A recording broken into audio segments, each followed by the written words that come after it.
Hello বন্ধুরা, তো আজকে আমি বানাবো থোর পোস্ত।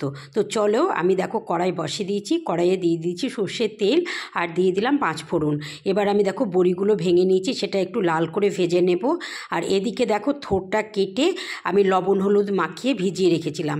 তো দেখো কতটা জল বেরিয়ে গিয়েছে, আমি একটু চিপে চিপে আমি কড়াইয়ের মধ্যে দিয়ে দিলাম, বড়ি ভাজার মধ্যে দিয়ে দেখো একটু নেড়ে চেড়ে আমি এটাকে এখন ঢাকা দিয়ে দেবো সেদ্ধ হওয়ার জন্য। আর এদিকে দেখো পোস্ত আর কাঁচা লঙ্কা দেখিয়ে দিলাম, এটা বেটে এর মধ্যে দেব। এটা একটু ভেজে নেওয়ার পরে আমি অল্প একটু জল দিলাম, জল দিয়ে আবার ঢেকে দিলাম। এবার আমি ঢাকাটা খুলে ওর মধ্যে দেব অল্প হলুদ, অল্প লবণ, আগে যেহেতু লবণ হলুদ দিয়ে মেখে রেখেছিলাম তাই, আর দিলাম স্বাদের জন্য একটু চিনি।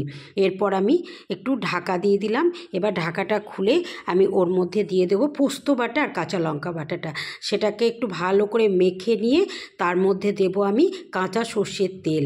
তো দেখো আমার থোর পোস্ত বড়ি ভাজা দিয়ে তৈরি। তোমাদের ভালো লাগলে তোমরা আমাকে অবশ্যই কমেন্ট করে জানাবে, আর কারা কারা এইভাবে রান্না করে খেয়েছো সেটাও আমাকে কমেন্ট করে জানাবে। তো দেখো গরম গরম ভাত দিয়ে দারুণ লাগবে খেতে, আর সামনে ভাতে যদি থাকে থোর পোস্ত বড়ি ভাজা দিয়ে তাহলে তো কোনো কথাই নেই।